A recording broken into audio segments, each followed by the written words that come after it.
नमस्कार मंडळी, मी कल्याणी तुमचं स्वागत करते माझ्या नवीन व्हिडिओमध्ये। तर सर्वप्रथम सर्वांना नवीन वर्षाच्या खूप खूप शुभेच्छा। आणि आज गुरुवार आहे, म्हणजे माझ्या स्वामींचा वार। श्री स्वामी समर्थ सर्वांना। खूप इकडे थंडी वाढलेली आहे, त्यामुळे आम्ही म्हणजे आमच्या बेडरूममध्ये खूप जास्त थंडी वाजती। तर आमची म्हणजे छोटं बाळ आहे ना, त्याच्यामुळे बाळच आम्ही पुढच्या रूममध्ये शिफ्ट केली आहे। आणि कसं आपण ज्या रूममध्ये झोपतो त्या रूममध्ये देव ठेवू नये, तर मग मी देवघर मागच्या रूम तर हे अशा प्रकारे ठेवलेलं होतं मी इथं देव। तर आज मी हे देव मागच्या रूममध्ये म्हणजे बेडरूममध्ये ठेवणार आहे। तर हे बघा किती सुंदर प्रमाणे मांडलेलं आहे इथं, पण आता चला मागं दाखवते। तर हे बघा, हे मागच्या रूममध्ये मी देव मांडलेले आहेत आता। तर हे बघा या प्रकारे व्यवस्थित मांडून घेतलं आणि किती सुंदर वाटतंय ना सगळं। तर काही चुकत असेल तर नक्की कमेंट करून सांगा, कारण की कोणी एवढं परफेक्ट नसतं, सगळ्यांकडून चुका होतात। जर काही चुकलं असेल तर नक्की सांगा कमेंट करून। आणि या ठिकाणी मी पूजा करून घेतलेली आहे आता। मला तर खूप प्रसन्न वाटतंय आणि किती सुंदर वाटतंय, खरंच ना मला खूप भारी वाटतंय बघायला पण।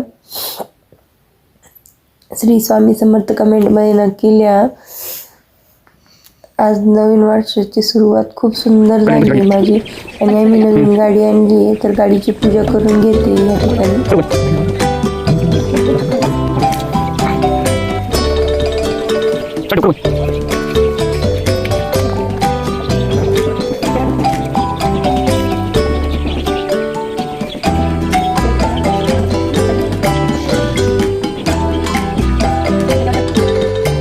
इकडे बघ, समोर उभा राहून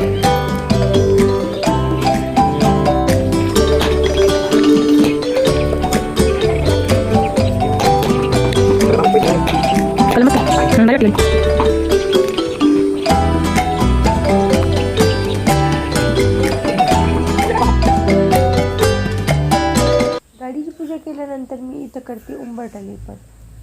मी दर गुरुवारी उंबरठा लेपन करत असते, आणि या उंबरठा लेपन करण्यामागे आध्यात्मिक पण फायदे आहेत आणि वैज्ञानिक पण फायदे आहेत। वैज्ञानिक फायदे असे की हळदीमुळे किडे जंतू म्हणजे घरात प्रवेश करत नाही, आणि आध्यात्मिक म्हणजे वाईट शक्ती घरात प्रवेश करत नाही, आणि हे केल्यानंतर मनाला पण प्रसन्न वाटतं।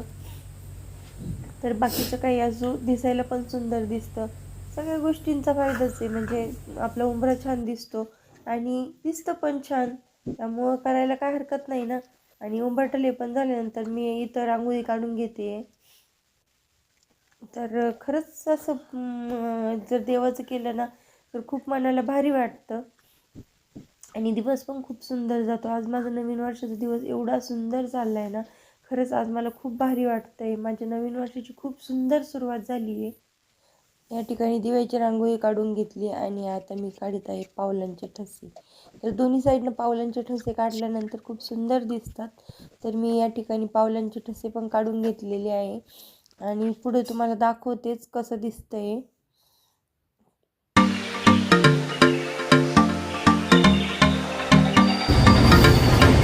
तर आता पूजा आणि उंबरठा लेपन झालंय, आणि माझा आजचा दिवस खूप सुंदर आहे। आणि पण माझ्या चॅनलला नक्की सबस्क्राईब करा, लाईक करा, आणि काही चुकत असेल तर कमेंट करून नक्की सांगा।